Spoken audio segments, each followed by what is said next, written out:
बंदी छोड़ सतगुरु रामपाल जी परमेश्वर जी की जय हो।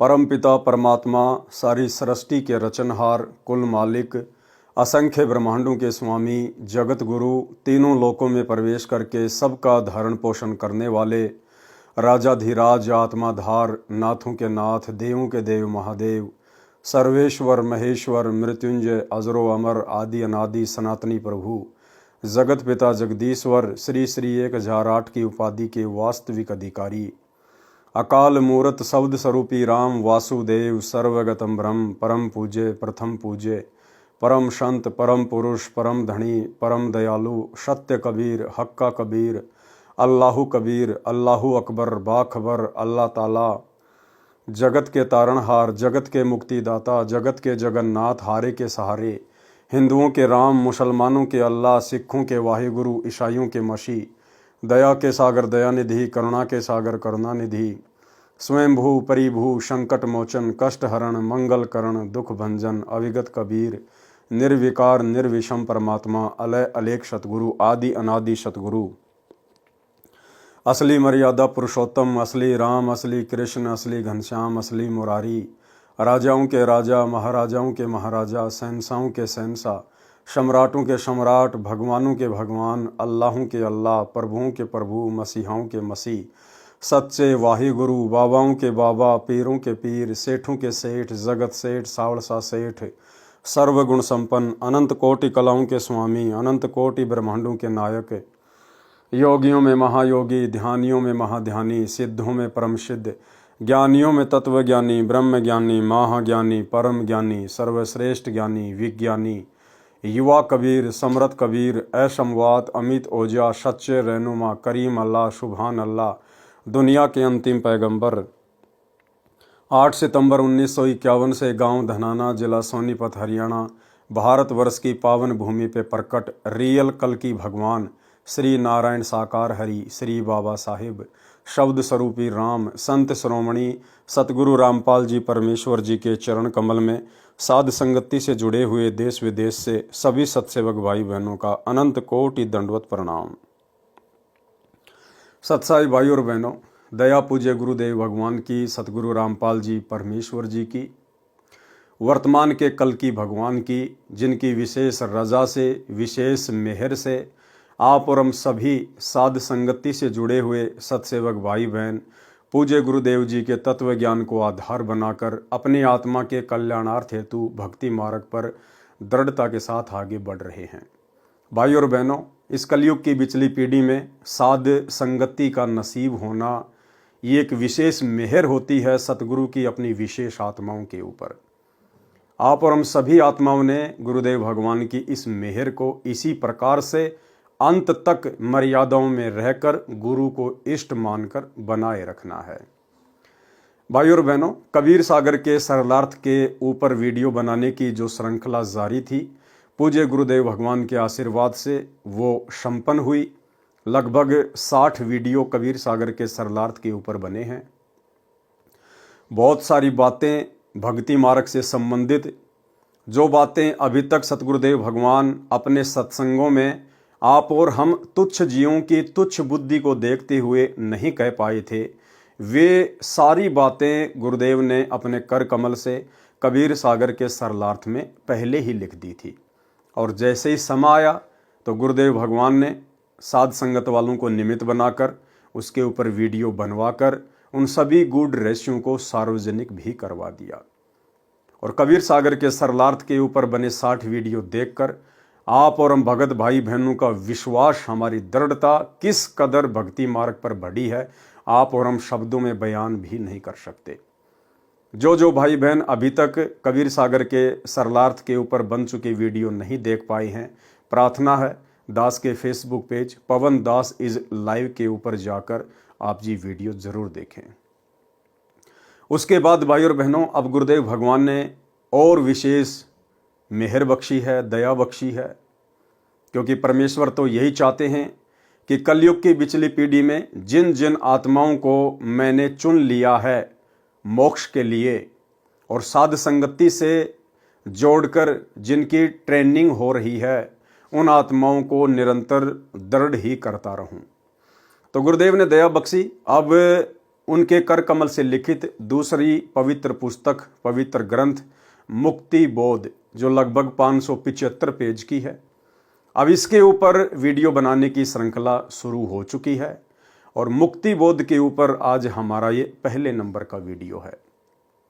इससे पहले भाई और बहनों, एक छोटी सी बात का दास जिक्र करना चाहेगा ताकि आप साध संगति से जुड़े हुए भगत भाई बहनों को विश्वास हो कि साध संगति के माध्यम से परमात्मा जो भी वीडियो बनवाते हैं, जो भी बातें कहलवाते हैं, वे पूर्णतया सत्य होती हैं, भले वे बातें आगे जाकर संगत में सार्वजनिक हों। और जो भगत भाई बहन सतलोक आश्रमों से जुड़े हुए हैं, वो सतलोक आश्रम जो वर्तमान 2024 तक सतगुरु रामपाल जी परमेश्वर जी की गैर हाजिरी में भगत समाज को काल की गोद में बैठाता जा रहा है, सतगुरुदेव भगवान के सत्संग और भक्ति विधान के विरुद्ध कुकर्म करवाकर भगत समाज को निरंतर काल के मुंह में बैठा रहा है।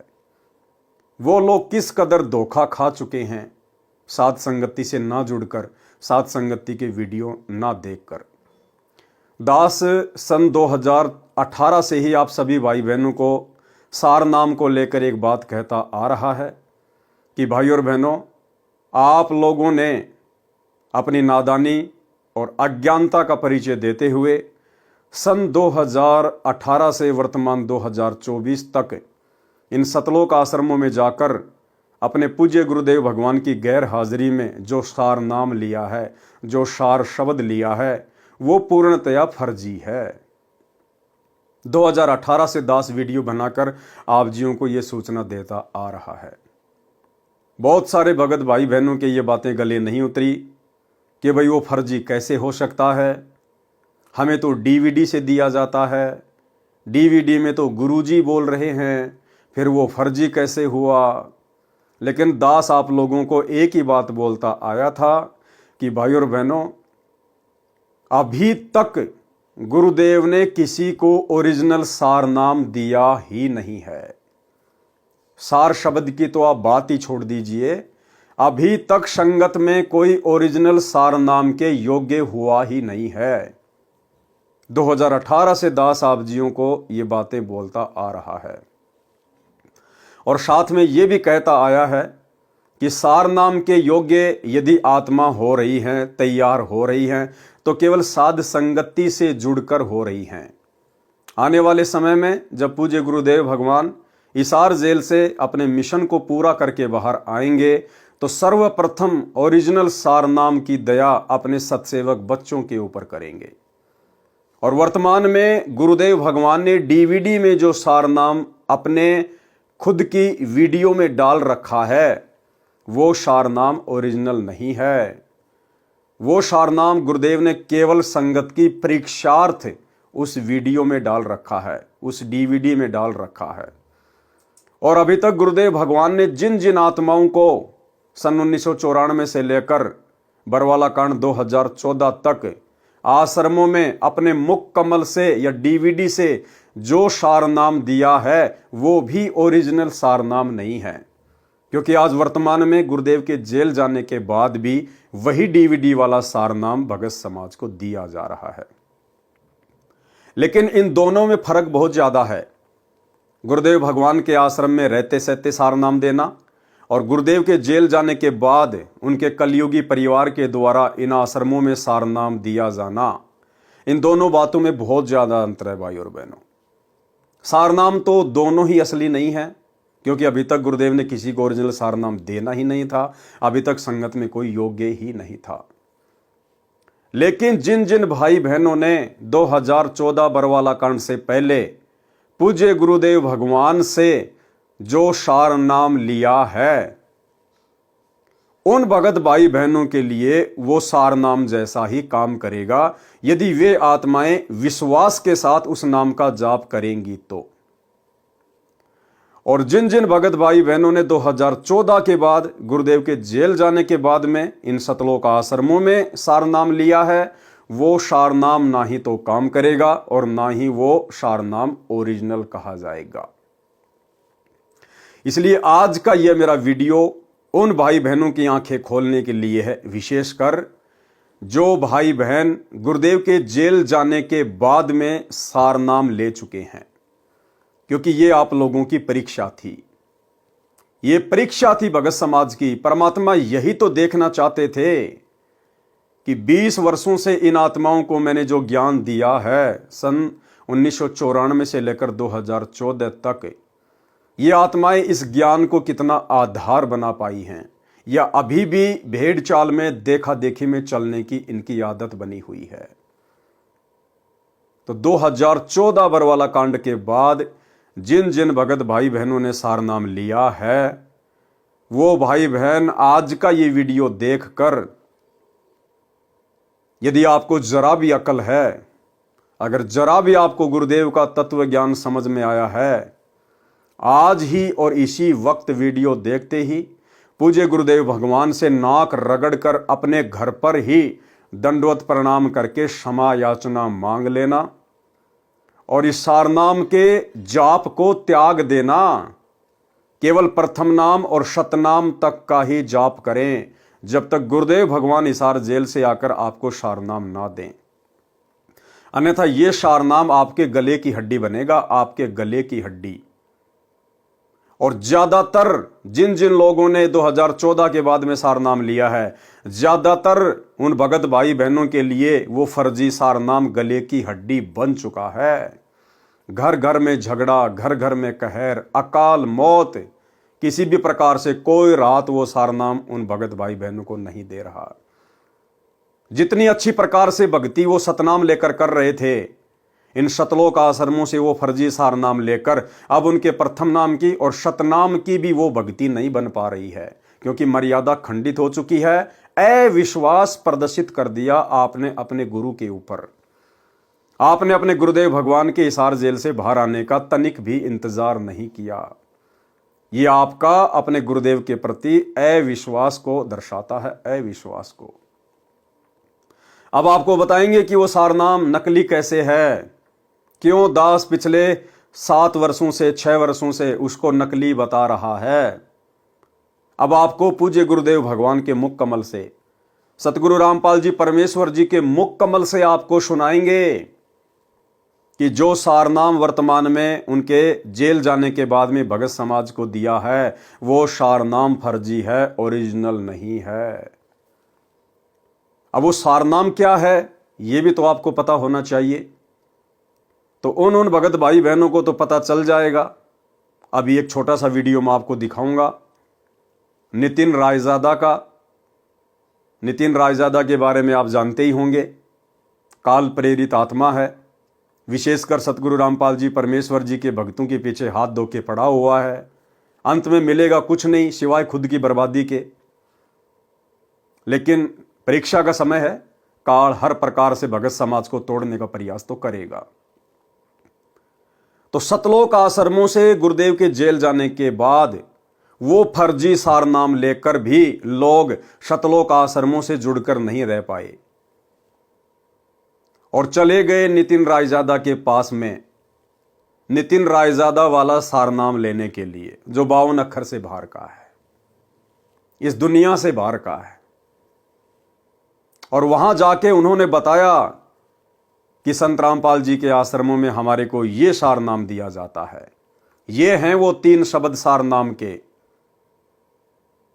अब नितिन रायजादा आपको बताएगा, क्योंकि नितिन रायजादा को बताया संत रामपाल जी के भक्तों ने, उन भक्तों ने जिन्होंने 2014 के बाद से नाम दीक्षा ली है। और भाई और बहनों, 2014 के बाद जो लोग जुड़े हैं, दास पहले से कहता आ रहा है कि हम उनको भगत नहीं कह सकते, हम उनको संत रामपाल जी के भगत की कैटेगरी में खड़ा नहीं कर सकते, क्योंकि 2014 के बाद तो संत रामपाल जी जेल में चले गए। और उसके बाद से जिन जिन लोगों को नाम दीक्षा दी गई है डीवीडी से, ऑनलाइन या इन सतलोक आश्रमों में, ये मनमाना आचरण है, मनमुखी आचरण है गुरुदेव के कलयुगी परिवार का, केवल धार्मिक धंधे के लिए। और ये बात तो आप सबको पता है कि गुरुदेव के जेल जाने के बाद भगत समाज की परीक्षा चल रही है। 2014 से भगत समाज की परीक्षा चल रही है। तो भाई परीक्षा के समय में नए एडमिशन नहीं हुआ करते हैं, यह आप सबको पता है। जब स्कूलों में एग्जाम चल रहे होते हैं, परीक्षा चल रही होती हैं, तो नए एडमिशन स्वीकार्य नहीं होते हैं। और संत रामपाल जी के पंथ में यह परीक्षा उस समय तक चलेगी जब तक संत रामपाल जी हिसार जेल से बाहर नहीं आ जाते हैं। तो 2014 से परीक्षा जारी है और जब तक गुरुदेव भगवान हिसार जेल से बाहर नहीं आ जाते हैं तब तक यह परीक्षा जारी रहेगी। और भाई परीक्षा के समय में नए एडमिशन नहीं हुआ करते हैं, ये तो जबरदस्ती के एडमिशन लिए जा रहे हैं अपने धार्मिक धंधे के लिए, सतगुरु रामपाल जी के काल प्रेरित कलयुगी परिवार के द्वारा।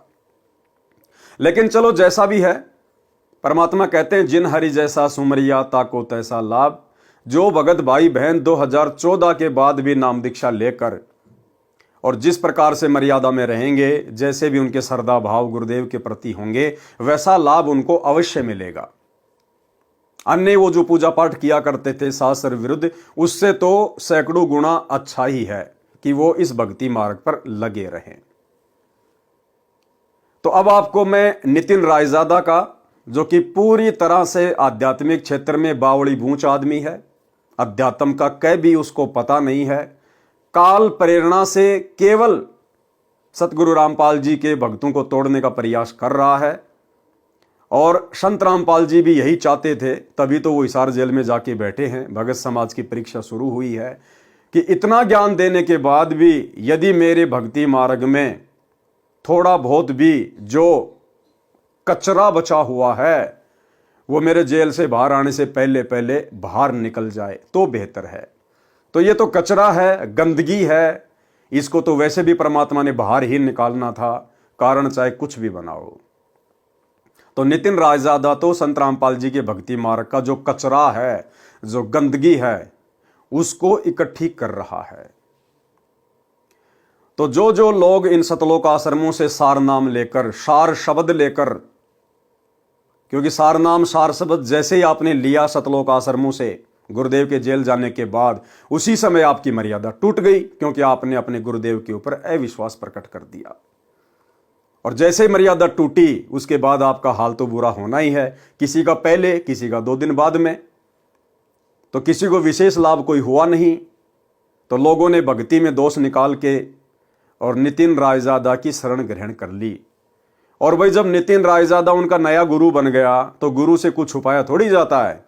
जैसे जैसे उनके काल प्रेरित नकली गुरु ने पूछा, वैसा वैसा उन भक्तों ने वहां जाके बता दिया कि जी मैंने सिंहपुरा से सार नाम लिया था, मैंने धनाना आश्रम से सार नाम लिया था, मैंने राजस्थान के सोजत से लिया था, और जी ये हैं वो 3 मंत्र सार नाम के और सार शब्द के। तो भाई और बहनों, सबसे पहले मैं आपको नितिन रायजादा का एक छोटा सा वीडियो दिखाऊंगा ताकि आपको ये यकीन हो जाए कि हाँ, वर्तमान में सतगुरु रामपाल जी के इन फर्जी सतलोक आश्रमों में उनके परिवार के द्वारा, आश्रम संचालकों के द्वारा कौन सा सार नाम दिया जाता है। उसके बाद आपको बताएंगे ये कितना असली है और कितना फर्जी है। तो सबसे पहले आपको मैं एक वीडियो दिखाता हूं, आप इस वीडियो को ध्यान से देखिएगा भाई और बहनों।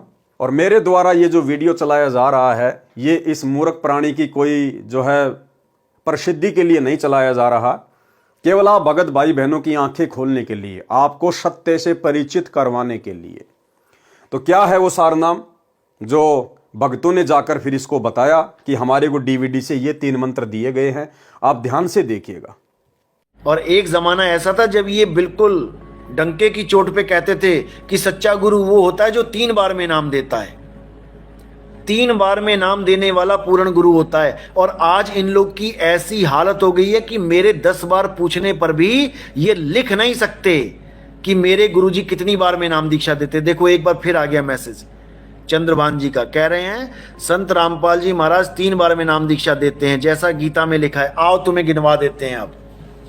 अब ऊंट पहाड़ के नीचे आ ही गया है तो उसको उसकी ऊंचाई दिखाई देते हैं। आ जाओ। जब आप पहली बार दीक्षा लेने जाते हो तो आपको वहां पर क्या नाम मिलता है? सत सुकृत अविगत कबीर ओम ओम ओम ओम कलिंग कलिंग कलिंग कलिंग हरिंग हरिंग हरिंग हरिंग श्रिंग श्रिंग श्रिंग सों सों। ये होगी पहली दीक्षा। अब दूसरी दीक्षा क्या होती है वहां पे, जब आप 4 महीने के बाद जाते हो, सबसे पहले 4 महीने क्या करना है, 4 हाजिरियां लगानी है। कहां पर? हिसार जेल में, जहां पर पुलिस वालों के डंडे बरसेंगे आपके ऊपर। बढ़िया से निशान चिपके होने चाहिए। जब आप जाके दिखाओगे कि हाँ देखो मैं डंडे खा के आया हूं, तब आपको दूसरी दीक्षा मिलेगी। जब आप वहां जाके दिखाते हो कि हाँ मैंने देखो मेरे पीठ पे डंडों के निशान देखो, मेरे पिछवाड़े पे डंडे के निशान देखो, तब आप समझ जाओ कि अब आपको दूसरी दीक्षा मिलेगी।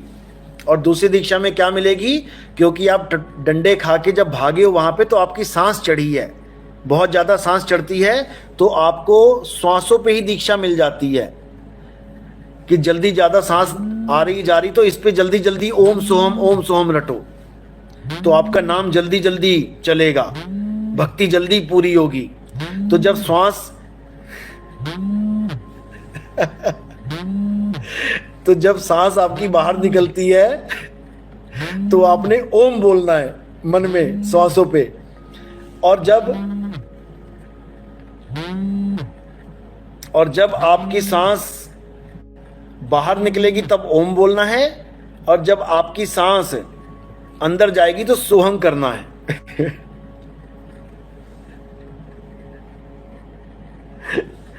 तो जब ओम सोहम चलेगा, तो ये आपकी दूसरी दीक्षा हो जाएगी। ओके, तो दूसरी दीक्षा हो गई ओम और सोहम की। अब जो तीसरी दीक्षा है वो क्या है, ओम सोहम के साथ इन्होंने फिट कर दिया है सत कबीर। अब आपकी नाम दीक्षा क्या चलेगी, ओम सोहम सत्य कबीर, ओम सोहम सत्य कबीर, ओम सोहम सत्य कबीर। अब ये हो गई आपकी तीसरी दीक्षा। ये तीसरा खेल है आपका। अब इसके बाद आपको दीक्षा नहीं मिलनी चाहिए, लेकिन आपसे दोबारा से एक फॉर्म और भरवाया जाता है। ये जो तीसरी दीक्षा मिली है इसका क्या नाम है, और दूसरी दीक्षा जो मिली उसका क्या नाम है, वो भी समझ लो। जो प्रथम दीक्षा मिली वो तो आपको पहली दीक्षा मिल गई, देवी देवताओं के नाम।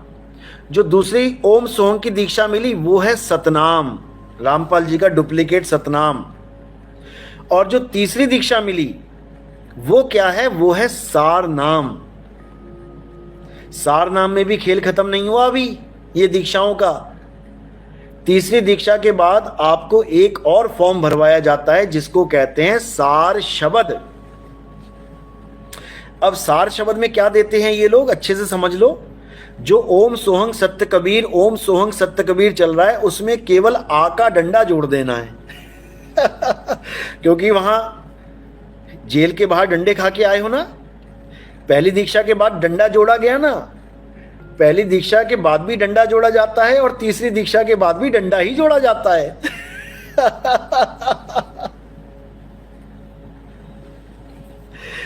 कबीर के साथ केवल आ का डंडा जोड़ के कबीरा बना देना है, बस हो गया। ओम सोहम सत्य कबीरा, ओम सोहम सत्य कबीरा, ओम सोहम सत्य कबीरा। और उसके 1 लाख रुपए, क्योंकि डंडा लगाया है, 1 है एका, उसके साथ 1 लाख रुपए देने पड़ते हैं। 1 लाख रुपए का संकल्प है सार शब्द की दीक्षा में। लेने जाओगे ना तब समझ में आएगा, अभी नहीं आता। लाख रुपया देने के बाद। तो भाई और बहनों, आपने वीडियो देखा। हमने इस बौड़ी बूंच आदमी की, काले एजेंट की और किसी बात पे ध्यान नहीं देना है। बाकी सब इसकी बकवास हैं। हमने केवल ध्यान ये देना है कि सतलोक आश्रमों से डीवीडी से सार नाम लेकर बरवाला कांड के बाद जो लोग इसके पास गए हैं, उन लोगों ने जाके बताया कि ये सार नाम है और ये सार शब्द है। और जिन जिन लाखों भगत भाई बहनों को सतलोक आश्रमों से सार नाम मिल चुका है, जो ये वीडियो देख रहे हैं, उनको भी अच्छे से पता है कि यही वो नाम है जो आपको इन आश्रमों में दिए जाते हैं। तो ये वीडियो मेरा दिखाने का केवल एक मकसद यही था कि आपको ये पता चल जाए कि वो मंत्र क्या हैं जो वर्तमान में इन सतलोक आश्रमों में दीक्षा के रूप में दिए जा रहे हैं। बाकी ये मंत्र मालूम हो जाने से, इन मंत्रों को देख लेने से या जाप कर लेने से किसी का मोक्ष नहीं है। ये मंत्र उस समय काम करेंगे अपना जिस समय आप अधिकारी से लेंगे, और अधिकारी आपको गुरुदेव भगवान ने असंख्यों बार बता दिया कि उनके अलावा इस पूरे ब्रह्मांड में आज के दिन और कोई नहीं है। जब तक हम पूज्य गुरुदेव जी से ये तीनों मंत्र प्राप्त नहीं करेंगे, विधिवत दीक्षा ग्रहण नहीं करेंगे, तब तक ये मंत्र मोक्ष में किसी प्रकार का कोई काम नहीं करेंगे, और इनको मनमुखी रूप से जपने का भी कोई फायदा नहीं है। तो आपको बस मंत्रों के बारे में मुझे बताना था कि वो मंत्र क्या हैं। अब भाई और बहनों, आपको आगे लेके चलता हूं, पूज्य गुरुदेव का एक छोटा सा वीडियो दिखाता हूं आपको। अभी परमात्मा ने लास्ट 71 नंबर का जो विशेष संदेश हिसार जेल से भेजा है, जिसमें परमात्मा ने मुसलमान धर्म की एक पुस्तक का जिक्र किया है, जिसमें एक आयत है, उसका गुरुदेव ने जिक्र किया है। और उसका जिक्र करते हुए गुरुदेव ने बताया कि मुसलमान धर्म की उस आयत में, सूरह अस-सूरा में, जो ऐन सीन काफ लिखा हुआ है, ऐन सीन काफ, उसके विषय में अनुवादकर्ता ने लिखा है कि इन 3 मंत्रों का अर्थ तो केवल अल्लाह ही जान सकता है, अल्लाह के अलावा और कोई भी नहीं बता सकता। और सतगुरु रामपाल जी ने बड़ी आसानी से उन तीनों के बारे में बता दिया, उस आयत के बारे में बता दिया कि इसका क्या अर्थ है, क्या इसका मतलब है, ये अयन शीन काफ ये क्या है। तो आप सुनिए पूज्य गुरुदेव जी का ये छोटा सा वीडियो 3 मिनट का, ये बहुत ज्यादा इंपॉर्टेंट है। और यही 3 मिनट का गुरुदेव का वीडियो सारे भेद खोल देगा कि वर्तमान 2014 में गुरुदेव के जेल जाने के बाद इन सतलोक आश्रमों से जिन जिन भगत भाई बहनों ने सार नाम की दीक्षा ली है या सार शब्द की दीक्षा ली है, वो पूरी तरह से फर्जी है। तो अब हम सुनेंगे पूज्य गुरुदेव जी के मुख कमल से, सुनिएगा। अब आपको बताता हूँ थोड़ा सा पाक कुरान मजीद। देखो इसमें क्या बताया है, एक चैप्टर है, उसका नाम है अस सूरा और संख्या नंबर है 42, यानी सूरत अस सूरा 42 आयत नंबर, श्लोक नंबर 1-2। आयत नंबर 1 पर प्रथम में लिखा है आ मीम। आ माने है, मीम माने मैं, है और मैं, ये 2 अक्षर अलग अलग, जैसे क ख ए, ऐसे है और मैं। फिर दूसरी आयत में लिखा है एन सीन काफ। जैसे हम पंजाबी सीखा करते थे, चौथी कक्षा शुरू हो जाती थी पहले पंजाबी, पंजाब ज्वाइंट था, हरियाणा और पंजाब एक थे। तो पंजाबी की हम जब वर्णमाला सीखा करते थे तो कहते थे कक्खा गग्गा दद्दा गग्गा ईड़ा ऊड़ा सस्सा मम्मा, यानी कक्खा क, गग्गा ग, तथा तय, गद्दा दय। तो कक्खा गग्गा क ख ग ऐसे सीखना पड़ता है। तो एन का अर्थ है ए, सीन का अर्थ है से, काफ का अर्थ है क। ये वर्णमाला है अरबी की, एन ए, सीन से, काफ क, ए से क। इसके अनुवादकर्ता ने, पाक कुरान के अनुवादकर्ताओं ने ये लिखकर छोड़ दिया है कि इन 2 आयतों का अर्थ तो अल्लाह ही जान सकता है। पाक कुरान के अनुवादकर्ताओं ने ये लिखकर छोड़ दिया है कि इन 2 आयतों का अर्थ तो अल्लाह ही जान सकता है। पाक कुरान के अनुवादकर्ताओं ने ये लिखकर छोड़ दिया है कि इन 2 आयतों का अर्थ तो अल्लाह ही जान सकता है और कोई नहीं। अब एक चीज भाई और बहनों आगे ध्यान से सुनना, गुरुदेव भगवान ने ऐन सीन काफ के बारे में बताया कि जो सारनाम दिया जाता है, और सारनाम में जो 3 मंत्र दिए जाते हैं, ये जो ऐन सीन काफ है, ये सारनाम की दीक्षा में उन तीनों मंत्रों के पहले पहले शब्द हैं, पहले पहले शब्द। सारनाम में जो 3 नाम दिए जाते हैं, ये ऐन सीन काफ उन तीनों मंत्रों के पहले पहले शब्द हैं। ध्यान से सुनना, फिर आपको लिखा हुआ भी दिखाऊंगा। ये क्या है? गीता अध्याय 17 श्लोक 23 में ओम तत्सत, ये 3 मंत्र। इनमें तीनों मंत्रा का पहला अक्षर है ए से क। जिनको तीनों मंत्र प्राप्त है वो बच्चे आसानी से समझ देंगे। ये वो मंत्रों का केवल पहला पहला अक्षर लिख रखा है, बहुत कठिन। तो ऐसा कहते के हासिल होना था, ओम तत्सत से क्या हासिल होना था, अब इसकी एब्रीविएशन निकली सारी। अब इसको सारे से विस्तार से करा।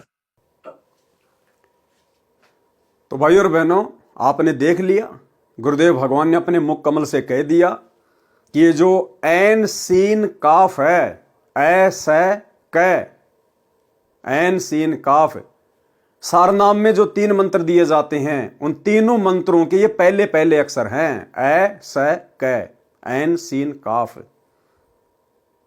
और सारनाम क्या दिया जाता है इन सतलोक आश्रमों में, वो आपने नितिन रायजादा से अभी देख लिया है। अब भाई और बहनों, आपको आसानी से समझ में आएगा कि वर्तमान में गुरुदेव के जेल जाने के बाद जो सारनाम की दीक्षा दी जा रही है, ये असली सारनाम है या फर्जी सारनाम है। अब आपको दिखाते हैं भाई और बहनों, ध्यान से देखिएगा। ये दास ने एक चार्ट बनाया है। सबसे पहले तो ये वही सुर है असुरा 42, ये हा और मीम, जिसका अर्थ गुरुदेव ने बता दिया है और मैं। दूसरा ये अयन सीन कफ, ये हैं वो 3 नाम, ऐन सीन कफ, अयन सीन कफ। अब गुरुदेव ने क्या बताया, ये ऐन सीन काफ क्या है, अयन सीन काफ, कि आपको जो सारनाम की दीक्षा दी जाती है, उन तीनों मंत्रों के ये पहले पहले अक्षर हैं, पहले पहले अक्षर। तो सारनाम आपने नितिन रायजादा के मुंह से सुनी लिया है, हमारे भगत भाई बहनों ने जा जा के उनको बता ही दिया है, और वर्तमान में जो लोग इसका जाप भी कर रहे हैं उनको भी अच्छे से पता है। तो ये है वो सारनाम जो आपने नितिन रायजादा से सुना, जो वर्तमान में इन आश्रमों में दिया जाता है। और गुरुदेव ने क्या बताया, ये जो ऐन सीन काफ है, इन तीनों मंत्रों के ये पहले पहले शब्द हैं। तो देखिए, हम देखते हैं। तो अयन, तो सबसे पहले ओम है, तो बिल्कुल मैच कर रहा है, ए बिल्कुल मैच कर गया। दूसरा जो सारनाम में जो मंत्र दिया जाता है, वो आप सभी भाई बहन समझ गए होंगे, मैं अपने मुंह से यहां पे नहीं बोलना चाहूंगा। तो ये जो सीन है, अब इससे मेल करेंगे तो बिल्कुल इसका जो पहला अक्षर है वो मेल कर रहा है, बिल्कुल कर रहा है। तीसरा है ये सत्य कबीर। अब भाइयों और बहनों, यहां तीसरा है काफ, लेकिन यहां मेल नहीं कर रहा है। गुरुदेव के वचन अनुसार, जो अभी आपने वीडियो में देखा कि ऐन सीन काफ, इसके जो ये पहले पहले अक्षर हैं, पहले पहले जो अक्षर हैं, ये अक्षर सारनाम के पहले पहले अक्षर हैं। तो भाई ये जो अयन है, इसका पहला अक्षर मिल गया, सीन का भी पहला अक्षर मिल गया, लेकिन भाई ये जो है कफ, इसका पहला अक्षर मेल नहीं खा रहा है। इसका है कफ कै और यहां है स, ये मेल नहीं खा रहा है। जबकि गुरुदेव के वचन अनुसार तो ये मेल खाना चाहिए। साधु बोले सहज स्वभाव, साधु का बोला मिथ्या ना जाए, और संत वचन पलटे नहीं चाहे पलट जाए ब्रह्मांड। इसलिए भाई और बहनों, दास 2018 से चिल्ला रहा है गुरुदेव के आदेश अनुसार, उनकी प्रेरणा अनुसार, कि ये हमारी परीक्षा का समय है, परीक्षा का समय। और इस समय हम भगत भाई बहनों ने सतलोक आश्रम वालों से सारनाम नहीं लेना चाहिए, बहुत बड़ा धोखा खा जाओगे, गुरुदेव भगवान की नजरों में नीचे गिर जाओगे। और गिर गए लाखों की संख्या में, गुरुदेव भगवान की नजरों में लाखों की संख्या में नीचे गिर गए। अब देख लो, जिन जिन भगत भाई बहनों को सतलोक आश्रमों से सार नाम प्राप्त है, उन सबको पता है कि हां यही वो 3 मंत्र हैं जो हमें डीवीडी से दिए गए हैं। और गुरुदेव ने यह भी क्लियर कर दिया, अयन सीन काफ, इनके जो पहले पहले जो अक्षर हैं वो सार शब्द से मेल करने चाहिए, लेकिन नहीं कर रहे हैं। अब नहीं कर रहे हैं तो क्या हुआ? गलत हुआ भाई। तो भाई और बहनों, कितना बड़ा धोखा भगत समाज ने खुद अपनी नादानी के चलते खा लिया है। अरे हम सत्सेवक भी तो चिल्ला रहे थे, क्या हमें सार नाम की जरूरत नहीं है क्या? क्या हमें सार शब्द की जरूरत नहीं क्या? क्या हम इस भक्ति मार्ग पर कोई मनोरंजन के लिए जुड़े हैं क्या? लेकिन हमने गुरुदेव के ज्ञान को आधार बनाया, हमने गुरुदेव भगवान का इंतजार करना उचित समझा कि यह भक्ति मार्ग है। अरे वो सार नाम, जिस सार नाम के लिए परमात्मा ने धर्मदास जी को जिंदा समाधि दे दी, वो कितनी अनमोल वस्तु होगी। और ऐसी अनमोल वस्तु क्या सतगुरु रामपाल जी अपने कलयुगी परिवार के हाथों में एक 15 रुपए की डीवीडी में डालकर आलू टमाटर की तरह बांटने के लिए देकर चले जाएंगे? और वो सतलोक आश्रम मैनेजमेंट हरियाणा, जिनके कुकर्मों के चलते, जिनकी मनमानी हरकतों के चलते, काल प्रेरणा के चलते भी ये बरवाला कांड 2014 हुआ। परमात्मा जिन लोगों की रग रग से वाकिफ थे, ऐसे लोगों को परमात्मा वो अनमोल जड़ी बूटी देगा जो लोग खुद अभी प्रथम नाम दीक्षा के योग्य नहीं है। प्रथम नाम दीक्षा के भी ना गुरुदेव का परिवार, ना कोऑर्डिनेटर, ना आश्रम संचालक, आज 2024 तक ये लोग प्रथम नाम दीक्षा के भी योग्य नहीं हैं। और वो सार नाम जिसको देने के लिए परमात्मा सतलोक से चलकर स्वयं आता है, वो सार नाम ऐसे इन 2 कोटि के जीवों के हाथों में देगा परमात्मा, जिन्होंने अपनी मनमानी हरकतों के चलते अपने गुरु भगवान को हिसार जेल में बैठने को मजबूर कर दिया। इसलिए हम सत्सेवक भाई बहन चिल्ला रहे थे कि ये सार नाम ओरिजिनल नहीं है। हां, भले ही गुरुदेव ने अपना वीडियो बनाकर डीवीडी में डाल दिया, लेकिन भगत समाज की परीक्षा के लिए गुरुदेव ने जिन जिन लोगों को यह नाम दिया है हिसार जेल जाने से पहले, भाई उनको तो विश्वास के साथ इसी को सार नाम समझकर जाप करते रहना चाहिए। यदि उन लोगों के मन में जरा भी दोष पैदा हो गया मेरे इस वीडियो को देखकर, तो आप लोग ना घर के रहेंगे ना घाट के रहेंगे। आप लोगों को कोई शंका नहीं करनी चाहिए, क्योंकि आपको तो आपके गुरु ने दिया है, आपके भगवान ने दिया है। और गुरु भगवान चाहे जो मर्जी मंत्र दे दे, जो मर्जी नाम दे दे, अगर गुरु ने दिया है तो आपके लिए वो सार नाम ही है, सार शब्द ही है। आपने तो केवल मर्यादा में रहकर विश्वास के साथ में जो विधि आपके गुरु ने बताई, आपने तो केवल सुमरण करना है। आप लोगों ने दोष नहीं पालना अपने मन में। ये गलती कर दी उन लोगों ने जिन्होंने इस परीक्षा के समय में 2014 के बाद में ये सार नाम ले लिया है। ये उन लोगों की सबसे बड़ी गलती है। तो भाई और बहनों, हाथ कंगन को आरसी क्या, पढ़े लिखे को फारसी क्या। जैसा गुरुदेव भगवान ने बताया, दास ने एज इट इज आपको वैसा ही प्रैक्टिकल करके दिखा दिया। और यही वो 3 मंत्र हैं। ये है सतनाम, इसके आगे 2 शब्द और हैं, आप सभी भाई बहनों को अच्छे से पता है। तो बिल्कुल एन से ये मैच कर रहा है, आईएन से मैच कर रहा है। ये पहला अक्षर ए, इसका भी पहला अक्षर है। सीन, इसका पहला अक्षर स, इसका भी पहला अक्षर स। और ये कै, भाई इसका पहला अक्षर मेल नहीं खा रहा, पहला अक्षर यहां पर स आ रहा है और यहां कै, इसलिए ये ओरिजिनल सार नाम नहीं है। इसलिए भाई और बहनों, विनती करूंगा, प्रार्थना करूंगा, अभी भी समय है। जो भगत भाई बहन लाखों की संख्या में काल के शिकार हो चुके हैं, काल के षड्यंत्र के शिकार हो चुके हैं, जिन्होंने गुरुदेव के जेल जाने के बाद में अपनी नादानी दिखाई, अपनी अज्ञानता दिखाई और जल्दबाजी में, देखा देखी में, और पहुंच गए सतलोक आश्रमों में लेके अपने नाम दीक्षा का फॉर्म। जिन जिन भाई बहनों ने ये फर्जी सारनाम शतलोक आश्रम मैनेजमेंट हरियाणा से लिया है, गुरुदेव के जेल जाने के बाद लिया है, उन आत्माओं को अभी भी मौका है, अन्यथा आप लोगों की जो दुर्गति होगी वो शायद ही किसी और की होगी। क्योंकि आपने सबसे बड़ा विश्वासघात किया अपने गुरुदेव के साथ, सबसे बड़ा विश्वासघात। अरे कौन दे सकता है सारनाम? इस धरती पर तो कोई प्रथम नाम देने का भी अधिकारी नहीं है, प्रथम नाम देने का अधिकारी भी वो भी परमात्मा ने स्वयं माना पड़ता है।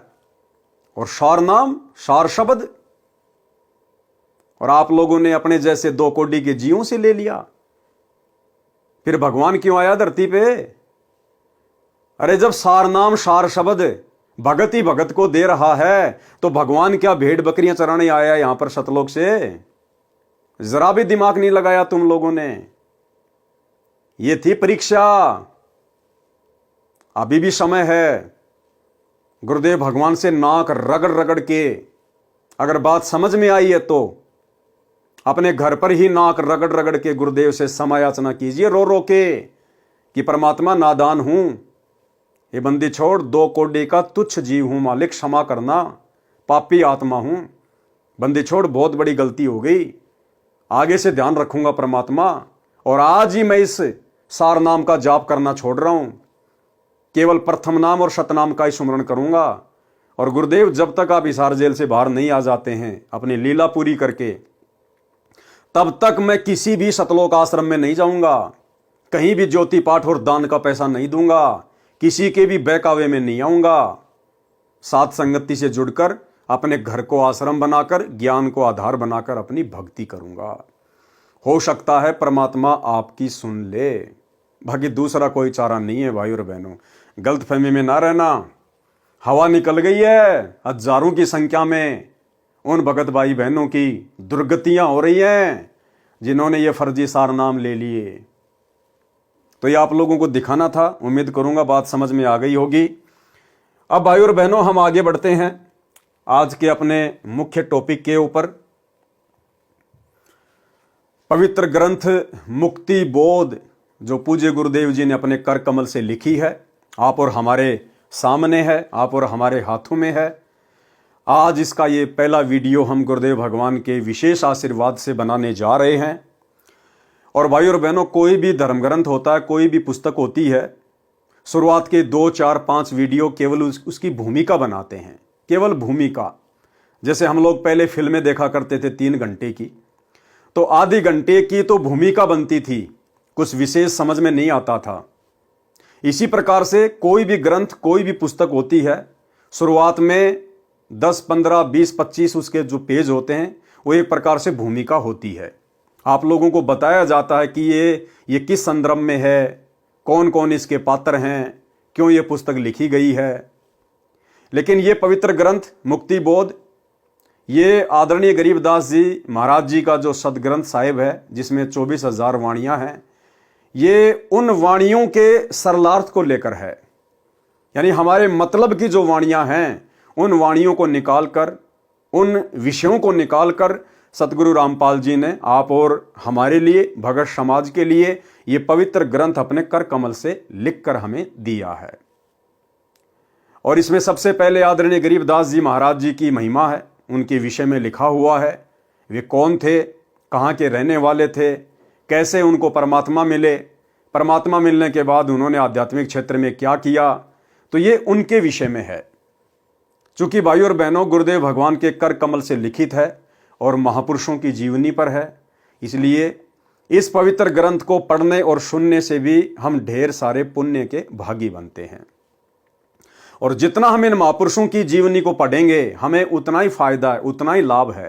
तो इस पवित्र ग्रंथ में कुछ एक बातें वहीं आएंगी शुरुआत में, जो बातें अन्य गुरुदेव के कर कमल से लिखित पुस्तकों में गुरुदेव ने लिखी हुई हैं, जिनके ऊपर हम वीडियो बना चुके हैं। तो हम भगत भाई बहनों ने उसी जोश और उसी उमंग के साथ में इनको पढ़ना है, क्योंकि हमारे पूज्य गुरुदेव जी के कर कमल से लिखी हुई है।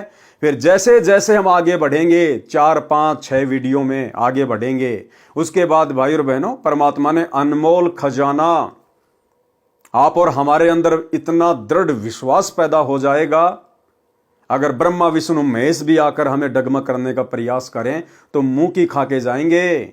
फिर ये छोटे मोटे काल के एजेंट, भला इनकी तो औकात ही क्या है, जिनके चक्कर में सतलोक आश्रमों से फर्जी सार नाम सार शब्द लेकर लोग अपने जीवन का सत्यानाश करवाने के लिए जा रहे हैं। तो अब हम शुरुआत करते हैं पूज्य गुरुदेव भगवान के कर कमल से लिखित इस पवित्र ग्रंथ से। मुक्ति बोध निवेदन। इस पवित्र पुस्तक मुक्ति बोध में संत गरीबदास जी के अमर ग्रंथ के सरलार्थ से कुछ अंग लिखे हैं जो भिन्न पुस्तक बनाई है। इसमें संत गरीबदास जी के अमर ग्रंथ के सरलार्थ की एक झलक है। दूसरे शब्दों में सरलार्थ का नमूना यानी सैंपल है। जैसे कुएं से एक बाल्टी जल निकालकर उसे पीकर जांचा जाता है कि मीठा है या खारा है। अन्य उदाहरण, व्यापारी लोग बोरी में परखी मारकर कुछ माल निकालकर जांच कर लेते हैं कि बोरी में कैसा माल है। मुक्ति बोध संत गरीबदास जी के अमर ग्रंथ के सरलार्थ से निकाला परखी वाला माल है। इसे पढ़कर जांचें कि सरलार्थ कैसा है। अमर बोध के सरलार्थ को समझने के लिए 2 शब्द लिखने अनिवार्य हैं। ये 2 शब्द अमर ग्रंथ संत गरीबदास जी के सरलार्थ में सर्वप्रथम लिखे हैं, जो अमर बोध तथा मुक्ति बोध को समझने में सहयोगी हैं। अब पढ़ें 2 शब्द। 2 शब्द।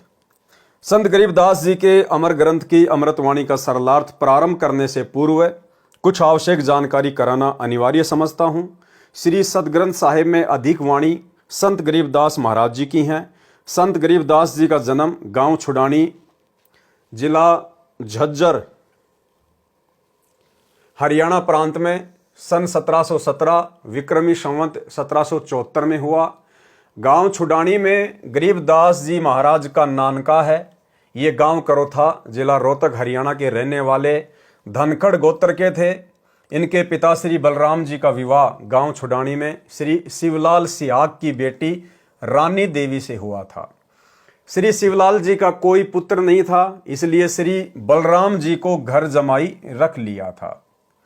गांव छुडानी में रहते 12 वर्ष हो गए थे, तब संत गरीबदास जी महाराज जी का जन्म गांव छुडानी में हुआ था। श्री शिवलाल जी के पास 2500 बीघा, बड़ा बीघा जो वर्तमान के बीघा से 2.75 गुना बड़ा होता था, इतनी जमीन थी, जिसके वर्तमान में 1400 एकड़ जमीन बनती है। उस सारी जमीन के वारिस श्री बलराम जी हुए तथा उनके पश्चात उनके इकलौते पुत्र संत गरीबदास जी उस सर्व संपत्ति के वारिस हुए। उस समय पशु अधिक पाले जाते थे। लगभग 150 गौवें श्री बलराम जी रखते थे। उनको चराने के लिए अपने पुत्र गरीबदास जी के साथ अन्य कई पाली किराए पर ले रखे थे। वे भी गौवों को खेतों में चराने के लिए ले जाया करते थे। जिस समय संत गरीबदास जी 10 वर्ष की आयु के हुए, वे गायों को चराने के लिए अन्य गवालों के साथ नला नामक खेत में गए हुए थे। फाल्गुन मास की सुदी द्वादशी के दिन के लगभग 10 बजे परम अक्षर ब्रह्म एक जिंदा महात्मा के वेश में मिले। गांव कबलाना की सीमा से सटा नला खेत है। सर्व गवाले एक जांडी के पेड़ के नीचे बैठकर खाना खा रहे थे। वह पेड़ गांव कबलाना से छुडानी को जाने वाले कच्चे रास्ते पर था। वर्तमान में सरकार ने उस रास्ते पर सड़क का निर्माण करवा दिया है। परमेश्वर कबीर जी सतलोक से पेड़ से कुछ दूरी पर उतरे। रास्ते रास्ते कबलाना की ओर छुडानी को जाने लगे। जब गवालों के पास आए तो गवालों ने कहा, बाबा जी आदेश। राम राम। परमेश्वर जी ने कहा, राम राम। गवालों ने कहा कि बाबा जी खाना खाओ।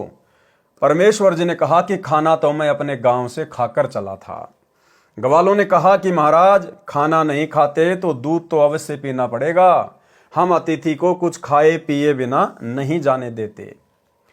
परमेश्वर ने कहा कि मुझे दूध पिला दो, और सुनो, मैं कंवारी गाय का दूध पीता हूं। जो बड़ी आयु के पाली यानी गवाले थे, उन्होंने कहा कि आप तो मजाक कर रहे हो, आप जी की दूध पीने की नीयत नहीं है। कंवारी गाय भी कभी दूध देती है। परमेश्वर ने फिर कहा कि मैं कंवारी गाय का दूध पीऊंगा। गरीबदास बालक ने एक बछिया जिसकी आयु 1.5 वर्ष की थी, जिंदा बाबा के पास लाकर खड़ी कर दी। परमात्मा ने बछिया की कमर पर आशीर्वाद भरा हाथ रख दिया। बछिया के स्तन लंबे लंबे हो गए। एक मिट्टी के लगभग 5 किलोग्राम की समता के पात्र बरोले को बछिया के स्तनों के नीचे रखा। स्तनों से अपने आप दूध निकलने लगा। मिट्टी का पात्र भर जाने पर दूध निकलना बंद हो गया। पहले जिंदा बाबा ने पिया, शेष दूध को अन्य पालियों गवालों को पीने के लिए कहा तो बड़ी आयु के गवाले जो संख्या में 10-12 थे कहने लगे कि बाबा जी, कवारी गाय का दूध तो पाप का दूध है, हम नहीं पिएंगे। दूसरे, आप ना जाने किस जाति के हो, आपका झूठा दूध हम नहीं पिएंगे। तीसरे, ये दूध आपने जादू जंत्र करके निकाला है, हम पर जादू जंत्र का कुप्रभाव पड़ेगा।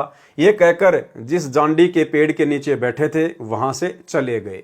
दूर जाकर किसी वृक्ष के नीचे बैठ गए।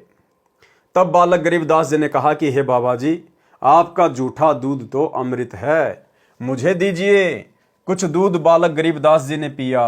परमेश्वर जिंदा वेशधारी ने संत गरीबदास जी को ज्ञान उपदेश दिया, तत्व ज्ञान, सूक्ष्म वेद का ज्ञान बताया। संत गरीबदास जी के अधिक आग्रह करने पर परमेश्वर ने उनकी आत्मा को शरीर से अलग किया और ऊपर के रूहानी मंडलों की सैर कराई। एक ब्रह्मांड में बने सर्व लोकों को दिखाया। श्री ब्रह्मा, श्री विष्णु तथा शिव जी से मिलाया। उसके पश्चात ब्रह्मलोक तथा श्री देवी दुर्गा का लोक दिखाया। फिर 10वें द्वार ब्रह्मरंध्र को पार करके ब्रह्म काल के 21 ब्रह्मांडों के अंतिम छोर पर बने 11वें द्वार को पार करके अक्षर पुरुष के 7 संख ब्रह्मांडों वाले लोक में प्रवेश किया। संत गरीबदास जी को सर्व ब्रह्मांड दिखाए, अक्षर पुरुष से मिलाया। पहले उसके 2 हाथ थे, परंतु परमेश्वर के निकट जाते ही अक्षर पुरुष ने 10,000 हाथों का विस्तार कर लिया। जैसे मोर पक्षी अपने पंखों को फैला लेता है, अक्षर पुरुष को जब संकट का अंदेशा होता है तब ऐसा करता है। अब देखो भाई और बहनों, परमात्मा की वाणी यहां पर सत्य सिद्ध हो जाती है कि निर्विकार निर्भय तू ही और शकल भयमान, सब पर तेरी साहिबी तुझ पर साहिब नाए। कि हे कबीर परमेश्वर सतगुरु रामपाल जी, आपके अलावा इस पूरी सृष्टि में ना ही तो कोई निर्विकार है और ना ही कोई निर्भय है। अक्षर पुरुष 7 संख ब्रह्मांडों का स्वामी, 10,000 कलाओं का स्वामी। और जैसे ही उसने कबीर परमेश्वर जी को देखा, उसे संकट का अंदेशा हुआ। और जब अक्षर पुरुष को संकट का आभास होता है, उस समय वो अपनी शक्ति का जो है वो प्रदर्शन करता है, सामने वाले को डराने के लिए, भयभीत करने के लिए। तो अक्षर पुरुष भी भय मुक्त नहीं है, उसने भी भय युक्त होकर डर के मारे कि ये कौन आ गया मेरे लोक में, सीधा चला आ रहा है, किसकी हिम्मत हो गई ऐसे। अपने ऊपर आपत्ति आती हुई देखकर और अपने 10,000 हाथों का विस्तार कर लिया, अपना विकराल शरीर बना लिया उसने, अपनी शक्ति का पूरा उसने प्रदर्शन किया। इसलिए भाई और बहनों, परमेश्वर कहते हैं निर्विकार निर्भय तू ही और शकल भयमान, और सब पर तेरी साहिबी तुझ पर साहिब नाए। तो सृष्टि में एकमात्र जो निर्विकार परमात्मा है, निर्भय परमात्मा है, सतगुरु रामपाल जी परमेश्वर जी हैं, जो यहां पर सिद्ध होता है। अपनी शक्ति का प्रदर्शन करता है, क्योंकि अक्षर पुरुष अधिक से अधिक 10,000 हाथ ही दिखा सकता है। इसके 10,000 हाथ हैं। क्षर पुरुष के यानी काल के 1,000 हाथ हैं। गीता अध्याय 10 व 11 में अपना 1,000 हाथों वाला विराट रूप दिखाया।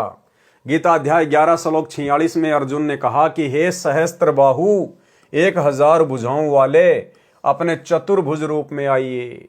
संत गरीबदास जी को अक्षर पुरुष के 7 संग ब्रह्मांडों के भेद बता वह आंखों दिखाकर परमेश्वर जिंदा बाबा 12वें द्वार के सामने ले गया, जो अक्षर पुरुष के लोक की सीमा पर बना है, जहां से भंवर गुफा में प्रवेश किया जाता है।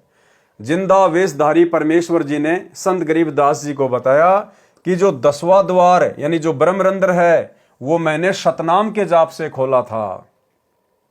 जो 11वां द्वार है वह मैंने तत् तथा शत जो सांकेतिक मंत्र है उससे खोला था।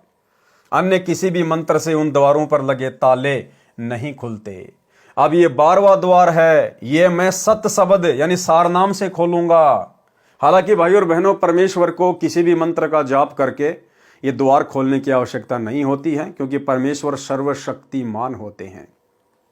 जब उस परमेश्वर की शक्ति से जब श्री कृष्ण जी का जन्म हुआ और जब कंस की जेल में ऑटोमेटिक सातों ताले खुल गए उस कबीर परमेश्वर सतगुरु रामपाल जी की मेहर से, शक्ति से, तो भला जब परमेश्वर कहीं जाएंगे तो दुनिया का ऐसा कौन सा द्वार, ऐसा कौन सा ताला है जो बंद का बंद रह जाए। तो परमेश्वर की शक्ति से वो खुले थे। लेकिन यहां गुरुदेव भगवान ने आदरणीय गरीबदास जी महाराज जी के माध्यम से आप और हमें यह समझाना है कि जब आप ऊपर की यात्रा करोगे तो कौन सा द्वार किस मंत्र के जाप से खुलता है, किस मंत्र का जाप करना होता है, इस जानकारी के लिए गुरुदेव भगवान यहां पर ये बातें लिख रहे हैं। इसके अतिरिक्त किसी नाम के जाप से यह नहीं खुल सकता। तब परमात्मा ने मन ही मन में सार नाम का जाप किया, 12वां द्वार खुल गया और परमेश्वर जिंदा रूप में तथा संत गरीबदास जी की आत्मा भंवर गुफा में प्रवेश कर गए। फिर सतलोक में प्रवेश करके उस श्वेत गुम्मद के सामने खड़े हो गए, जिसके मध्य में सिंहासन, उर्दू में कहते हैं तकत, उसके ऊपर तेजो में श्वेत नर रूप में परम अक्षर ब्रह्म जी विराजमान थे, जिनके एक रोम यानी शरीर के बाल से इतना प्रकाश निकल रहा था जो करोड़ सूर्यों तथा इतने ही चांदों चंद्रमाओं के मिलते जुलते प्रकाश से भी अधिक था। इससे अंदाजा लग जाता है कि उस परम अक्षर ब्रह्म सत्य पुरुष जी के संपूर्ण शरीर की कितनी रोशनी होगी। सतलोक स्वयं भी हीरे की तरह प्रकाशमान है। उस प्रकाश को जो परमेश्वर जी के पवित्र शरीर से तथा उसके अमर लोक से निकल रहा है, केवल आत्मा की आंखों से यानी दिव्य दृष्टि से ही देखा जा सकता है, चरम दृष्टि से नहीं देखा जा सकता। चरम दृष्टि क्या होती है? जैसे वर्तमान में हमारी जो ये दृष्टि है, हम जो देखते हैं, इसको कहते हैं चरम दृष्टि। और भक्ति की शक्ति से हमारी फिर दिव्य दृष्टि खुल जाती है। हम यहां बैठे बैठे असंख्य ब्रह्मांडों को देख सकते हैं, उसको कहते हैं दिव्य दृष्टि। फिर जिंदा बाबा अपने साथ बालक गरीबदास जी को लेकर उस सिंहासन के निकट गए तथा वहां रखे चवर को उठाकर तख्त पर बैठे परमात्मा के ऊपर चलाने लगे। बालक गरीबदास जी ने विचार किया कि यह है परमात्मा और ये बाबा तो परमात्मा का सेवक है। उसी समय तेजो में शरीर वाला प्रभु सिंहासन त्याग कर खड़ा हो गया और जिंदा बाबा के हाथ से चवर ले लिया और जिंदा बाबा को सिंहासन पर बैठने का संकेत किया। जिंदा वेशधारी प्रभु असंख्य ब्रह्मांडों के मालिक के रूप में सिंहासन पर बैठ गए। पहले वाला प्रभु जिंदा बाबा पर चवर करने लगा।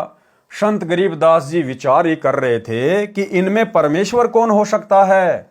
इतने में तेजोमय शरीर वाला प्रभु जिंदा बाबा वाले शरीर में समा गए। दोनों मिलकर एक हो गए। जिंदा बाबा के शरीर का तेज उतना ही हो गया जितना तेजोमय पूर्व में सिंहासन पर बैठे सत्य पुरुष जी का था।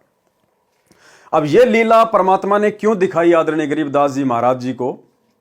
ये इसलिए दिखाई भाई और बहनों, ताकि वर्तमान की इस बिचली पीढ़ी में आप और हम भगत भाई बहन अपने गुरुदेव भगवान पर तनिक भी शंका ना करें। गुरुदेव भगवान तो अपने आप को छुपाएंगे इस ज्ञान का प्रचार करने के लिए। आप और हमारी तुच्छ बुद्धि को देखते हुए गुरुदेव कहेंगे, मैं तो उस परमात्मा का भेजा हुआ दास हूं, मैं तो उसका नौकर हूं, मैं तो उसका प्रतिनिधि हूं।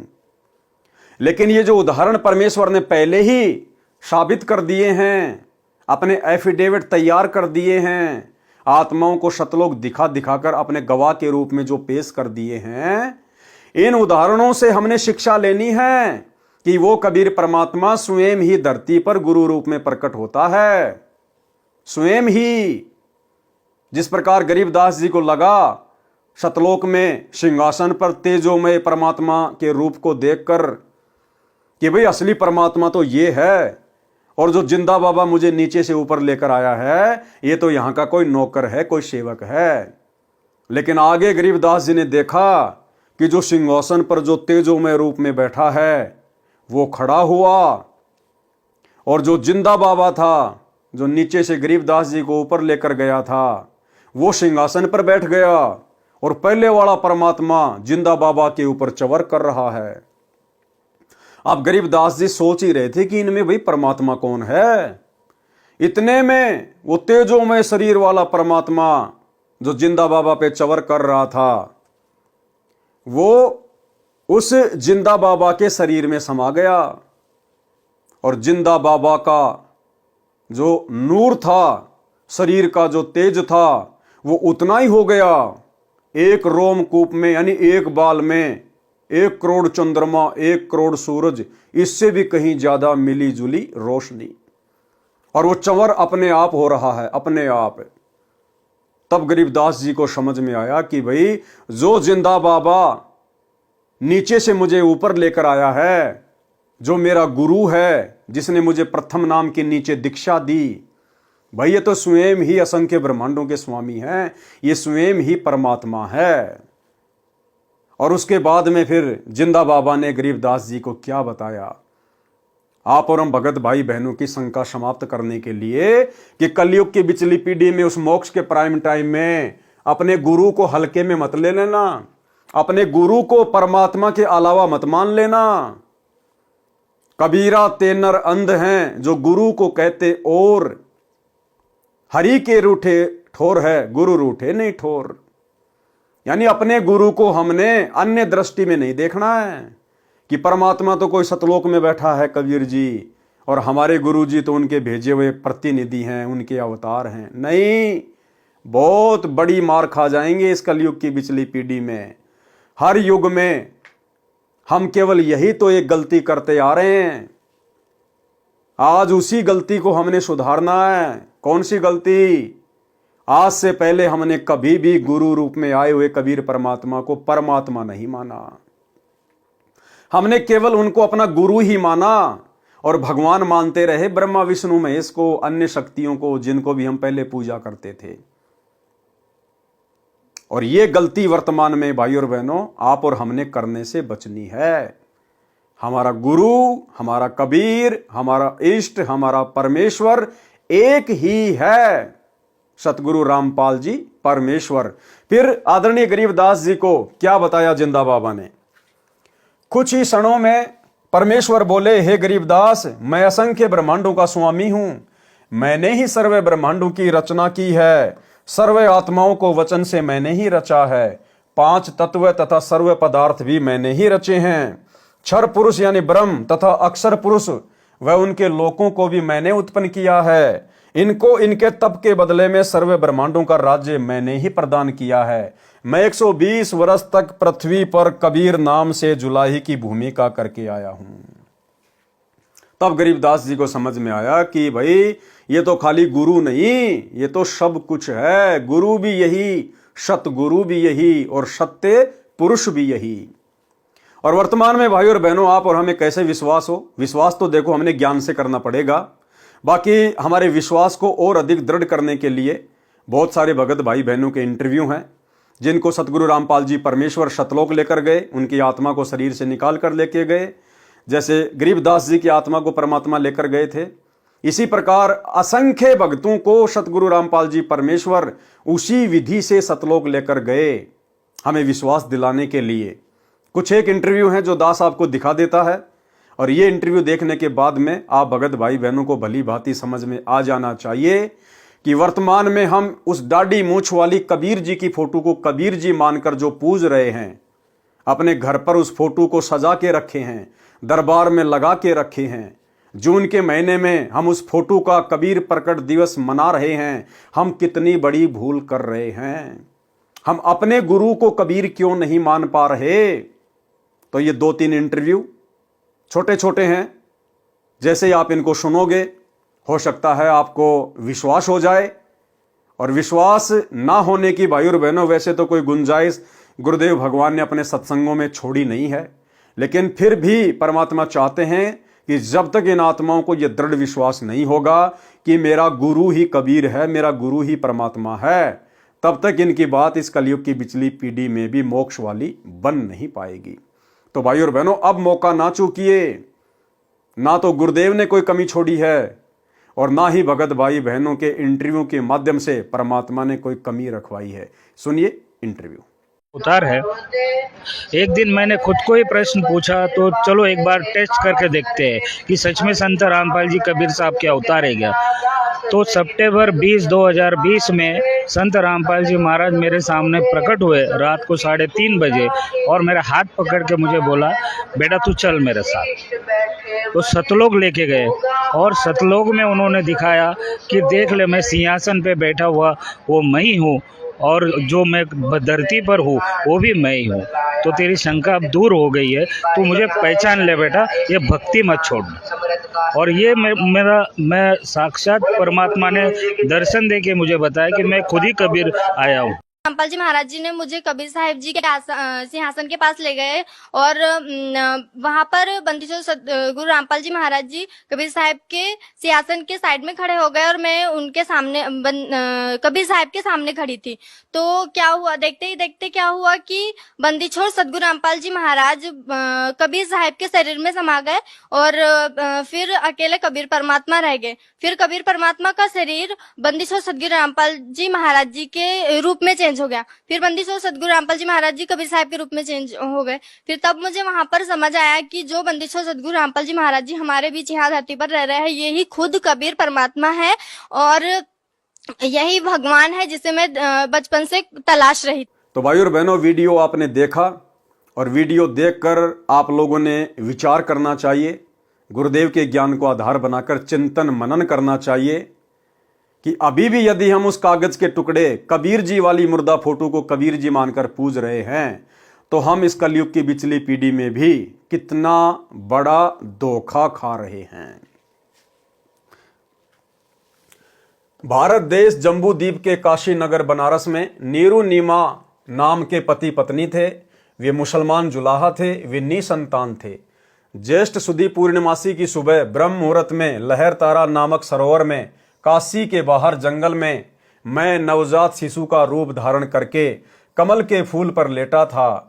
मैं अपने इसी स्थान से गति करके गया था।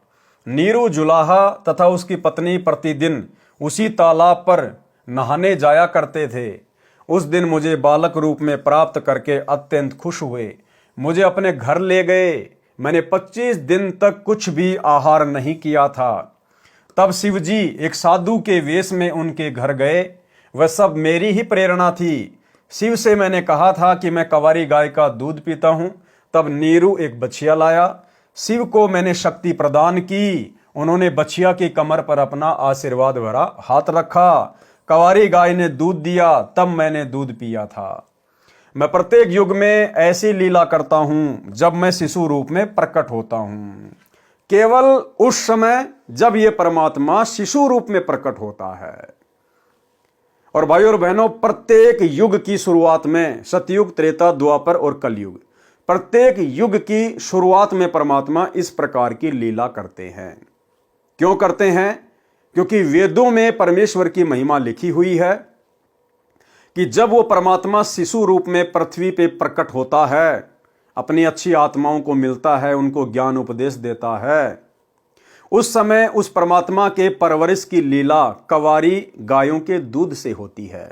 तो वेदों में लिखी हुई अपनी महिमा को सत्य साबित करने के लिए परमेश्वर चारों युगों की शुरुआत में इस प्रकार की लीला करते हैं। अन्य ना जाने परमात्मा करोड़ों अरबों बार प्रकट हो चुके हैं, होते रहते हैं, होते रहेंगे। तो बार बार परमेश्वर को कंवारी गायों का दूध पीने की आवश्यकता नहीं पड़ती है। तब कंवारी गायों से मेरी परवरिश की लीला हुआ करती है। हे गरीबदास, चारों वेद मेरी महिमा का गुणगान करते हैं। वेद मेरा भेद है, मैं ना वेदन के माही, और जिस वेद से मैं मिलूं वह वेद जानते नहीं। कि भाई वेदों में केवल मेरी महिमा लिखी हुई है, मेरे बारे में बताया गया है, परमात्मा कौन है, कैसा है, कहाँ रहता है, उसका नाम क्या है, लेकिन वेदों में परमेश्वर के प्राप्त करने की विधि नहीं लिखी हुई है। वेद मेरा भेद है, मैं ना वेदन के माही, और जिस वेद से मैं मिलूं वो वेद जानते नहीं। कौन सा वेद? 5वां वेद, सूक्ष्म वेद। उस सूक्ष्म वेद में परमेश्वर प्राप्ति की कंप्लीट विधि लिखी हुई है, लेकिन उस सूक्ष्म वेद को आम व्यक्ति नहीं पढ़ सकता, उन वाणियों का अनुवाद नहीं कर सकता, खुलासा नहीं कर सकता। उस पांचवें वेद सूक्ष्म वेद का ज्ञान देने के लिए उस कबीर परमेश्वर को स्वयं ही धरती पर सतगुरु रूप में आना पड़ता है और वे स्वयं ही सूक्ष्म वेद का खुलासा करते हैं। ऋग्वेद मंडल 9 सूक्त 1 मंत्र 9 में लिखा है कि जब परमेश्वर शिशु रूप में पृथ्वी पर प्रकट होते हैं तो उनकी परवरिश की लीला कंवारी गायों द्वारा होती है। मैं सतयुग में सतसुकृत नाम से प्रकट हुआ था, त्रेता युग में मुनिंद्र नाम से तथा द्वापर में करुणामय नाम से, और संवत 1455 ज्येष्ठ सुधी पूर्णमासी को मैं कलयुग में कबीर नाम से प्रकट व प्रसिद्ध हुआ था। ये सब प्रसंग सुनकर संत गरीबदास जी ने कहा कि परवरदिगार, ये ज्ञान मुझे कैसे याद रहेगा। तब परमेश्वर जी ने बालक गरीबदास जी को आशीर्वाद दिया और कहा कि मैंने तेरा ज्ञान योग खोल दिया है, अध्यात्म ज्ञान तेरे अंतःकरण में डाल दिया है। अब आप असंख्य युगों के पहले से लेकर वर्तमान तथा भविष्य का ज्ञान भी याद रखोगे। दूसरी ओर नीचे पृथ्वी पर शाम के 3 बजे के आसपास अन्य गवालों चरावाहों को याद आया कि गरीबदास नहीं है, लाओ उठाकर। तब एक पाली गया, उसने दूर से आवाज लगाई कि हे गरीबदास आजा, गायों के सामने खड़ा होकर अपनी बारी कर, हम बहुत देर से खड़े हैं। भगत गरीबदास जी नहीं बोले और ना उठे, क्योंकि पृथ्वी पर तो केवल शरीर था, जीव आत्मा तो ऊपर के मंडलों की सैर कर रही थी। उस पाली ने निकट जाकर हाथ से शरीर को हिलाया तो शरीर जमीन पर गिर गया। पहले सुखासन पर स्थिर था। गवाले ने देखा तो बालक गरीबदास जी को मृत पाया। उसने शोर मचाया, अन्य गवाले दौड़े आए। उनमें से एक गांव छुडानी की ओर दौड़ा। छुडानी गांव से गांव कबलाना के रास्ते पर वह जांडी का वृक्ष था जिसके नीचे परमेश्वर जी जिंदा रूप में गरीबदास जी तथा अन्य पालियों के साथ बैठे थे। गांव कबलाना की सीमा के साथ वह खेत सटा हुआ था जो छुडानी गांव का है, जो गरीबदास जी का अपना ही खेत था। वह स्थान गांव छुडानी से 1.5 किलोमीटर दूर है। गांव छुडानी में जाकर उस पाली ने गरीबदास जी के पिता माता नाना नानी को सब हाल बताया कि एक बाबा ने कंवारी गाय का दूध जादू जंत्र करके निकाला। वह दूध हमने तो पिया नहीं, बालक गरीबदास जी ने पी लिया।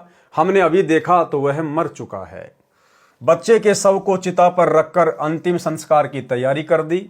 उसी समय परमेश्वर जी ने कहा, हे गरीबदास आप नीचे जाओ, आपके शरीर को नष्ट करने जा रहे हैं। संत गरीबदास जी ने नीचे देखा तो ये पृथ्वी लोक सत्य लोक की तुलना में नरक लोक के समान दिखाई दे रहा था। संत गरीबदास जी ने कहा, हे प्रभु मुझे नीचे मत भेजो, यहीं पर रख लो। और एक सत्संग में भाइयों और बहनों पूज्य गुरुदेव जी ने बताया, सतलोक की तुलना इस गंदे पृथ्वी लोक से की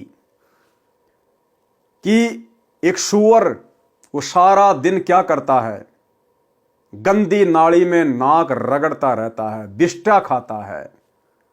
और उस सूअर की आत्मा को यदि एक दिन के लिए किसी राष्ट्रपति या प्रधानमंत्री के शरीर में प्रवेश करा दिया जाए और सारा दिन वो क्या क्या सुख भोगेगा, 5 स्टार होटल में खाना खाएगा, एरोप्लेन में यात्रा करेगा, दुनिया भर की सिक्योरिटी होगी, दुनिया भर के नौकर होंगे, और शाम को उसे कहा जाए कि हे जीवात्मा अब आप राष्ट्रपति के शरीर को त्याग कर वापस अपने सूअर वाले शरीर में जाएं, तो भाई और बहनों क्या वो आत्मा वापस सूअर के शरीर में जाने को सहर्ष तैयार हो जाएगी?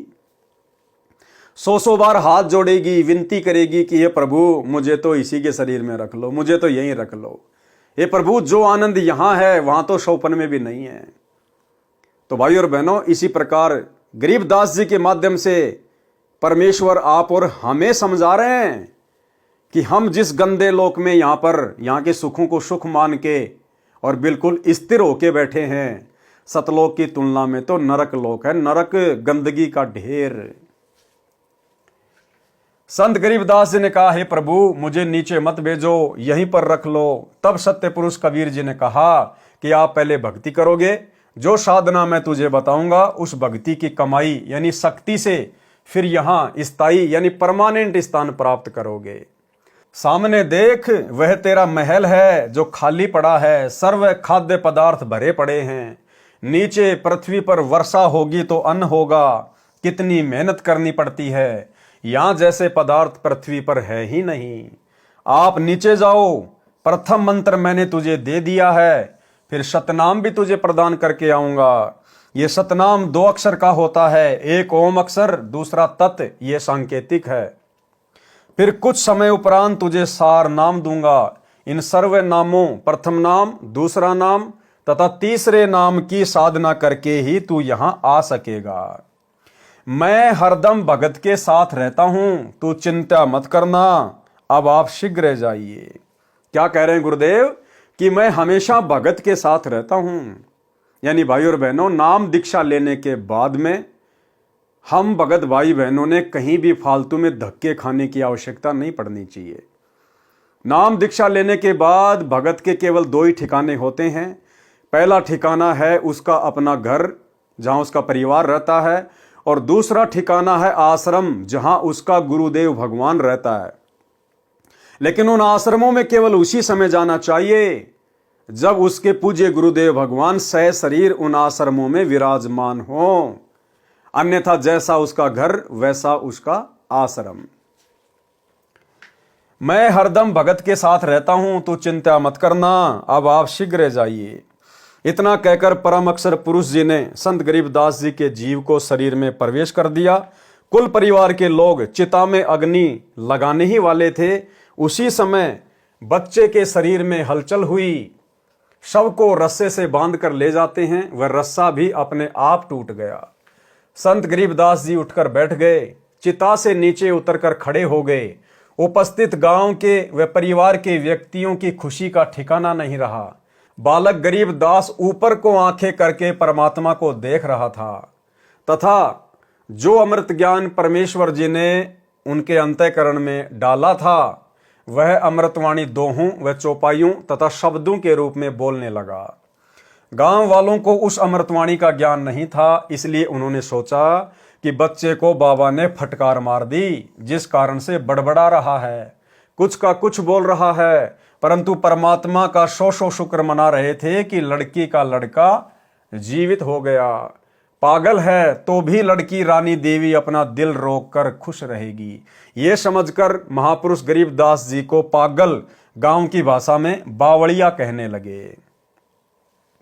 इस घटना के 3 साल के पश्चात एक गोपाल दास संत गांव छुडानी में आया, जो संत दादू दास जी के पंथ से दीक्षित था। वह संतों की वाणी को समझता था, उसके महत्व को जानता था। वह वैश्य जाति से था, यानी बनिया जाति से था। संत वेशभूषा में रहता था। बनिए के घर जन्म होने के कारण कुछ पढ़ा लिखा भी था। घर त्याग कर संन्यास ले रखा था। अधिकतर भ्रमण करता रहता था, गांव गांव में जाकर प्रचार करता था। कुछ शिष्य भी बना रखे थे। उसका एक बैरागी जाति का गांव छुडानी का भी शिष्य था, वह उसके घर रुका हुआ था। उस शिष्य ने संत गोपाल दास से कहा कि हे गुरुदेव, हमारे गांव के चौधरी का दोहता यानी लड़की का लड़का किसी साधु की फटकार से पागल हो गया है। वह तो मर गया था, चिता पर रख दिया गया था। लड़की रानी की किस्मत से बच्चा जीवित तो हो गया, परंतु पागल हो गया। सब जगह झाड़ फूंक करने वालों से भी इलाज करा लिया, अन्य दवाई पागलपन दूर करने की भी बहुत खिला ली, लेकिन कोई राहत नहीं मिली। उस शिष्य ने वह सर्व घटना भी बताई जो कंवारी गाय का दूध निकलवाकर बच्चे गरीबदास को पिलाने की घटित हुई थी। फिर उसने कहा कि कहते हैं कि संत की विद्या को संत ही काट सकता है, कुछ कृपया करो गुरुदेव। संत गोपाल दास जी ने कहा कि बुलाओ उस लड़के को। शिष्य ने चौधरी शिवलाल जी से कहा कि मेरे घर पर एक बाबा जी आया है, मैंने उसको आपके दोते गरीबदास के बारे में बताया है। बाबा जी ने कहा है कि एक बार बुलाओ, ठीक हो जाएगा, एक बार दिखा लो। अब तो गांव में ही बाबा आया है, बहुत पहुंचा हुआ संत है। शिवलाल जी के साथ गांव के कई अन्य व्यक्ति भी बाबा के पास गए, साथ में बच्चे गरीबदास जी को भी ले गए। संत गोपाल दास जी ने बालक गरीबदास जी से प्रश्न किया कि बेटा, वह कौन बाबा था जिसने तेरा जीवन बर्बाद कर दिया? प्रिय पाठकों को यहाँ पर यह बताना अनिवार्य है कि संत गोपाल दास जी संत दादू दास जी के पंथ से दीक्षित थे। संत दादू जी को भी संत गरीबदास जी की तरह 7 वर्ष की आयु, एक पुस्तक में 11 वर्ष की आयु में जिंदा बाबा मिला लिखा है। हमने ज्ञान समझना है, व्यर्थ के तर्क वितर्क में नहीं पड़ना है। जिंदा बाबा के वेश में परमेश्वर कबीर जी मिले थे। संत दादू जी को भी परमेश्वर शरीर से निकालकर सतलोक लेकर गए थे। संत दादू जी 3 दिन रात अचेत अवस्था में रहे थे। तीसरे दिन वापस सचेत हुए तो कहा था कि मैं परमेश्वर कबीर जी के साथ अमर लोक गया था। वह आलम बड़ा कबीर है, वह सबको रचने वाला है, सर्व सृष्टि का रचनहार है। कहा कि जिन मोकू निज नाम दिया सोए सतगुरु हमारे, दादू दूसरा कोई नहीं कबीर सिरजनहार। दादू नाम कबीर की जय कोई ले वह ओट, उनको कबू लागे नहीं काल बजर की चोट। अब ही तेरी सब मिटे काल कर्म की पीर, श्वास उसास सुमर ले दादू नाम कबीर। केहरी नाम कबीर का विषम काल गजराज, दादू भजन परताप से भाग सुनत आवाज। इस प्रकार दादू जी के ग्रंथ में वाणी लिखी है। गोपाल दास इस बात को जानता था कि दादू जी को बूढ़ा बाबा के रूप में परमात्मा मिला था। दादू जी मुसलमान तेली था, इसलिए मुसलमान समाज कबीर का अर्थ बड़ा करता है, जिस कारण से काशी वाले जुलाहे कबीर को नहीं मानते। दादू पंथी कहते हैं कि कबीर का अर्थ बड़ा भगवान, अल्लाहु कबीर, अल्लाह अकबीर है। इसी प्रकार श्री नानक देव जी सुल्तानपुर शहर के पास बह रही बेई नदी में स्नान करने गए। परमात्मा जिंदा बाबा के रूप में उस समय मिले थे। उनको भी 3 दिन तक अपने साथ रखा था। सचखंड यानी सतलोक लेकर गए थे, फिर वापस छोड़ा था। एक अब्राहिम सुल्तान अधम नाम का बलक बुखारे शहर का राजा था, इराक देश का रहने वाला था। उसको भी परमात्मा जिंदा बाबा के रूप में मिले थे। उसका भी उद्धार कबीर परमेश्वर जी ने किया था। संत गोपाल दास ने बच्चे गरीबदास जी से प्रश्न किया था कि तेरे को कौन बाबा मिला था जिसने तेरा जीवन बर्बाद कर दिया। संत गरीबदास जी ने उत्तर दिया था कि हे महात्मा जी, जो बाबा मुझे मिला था उसने मेरा कल्याण कर दिया, मेरे जीवन को आबाद कर दिया। वह पूर्ण परमात्मा है। गरीब हम सुल्तानी नानक तारे दादू को उपदेश दिया, जात जुलाहा भेद न पाया काशी माहे कबीर हुआ। गरीब अनंत कोटि ब्रह्मांड का एक रति नहीं भार, सतगुरु पुरुष कबीर हैं कुल के सिरजनहार। गरीब सब पदवी के मूल हैं सकल सिद्धि हैं तीर, दास गरीब सतपुरुष भजो अविगत कला कबीर।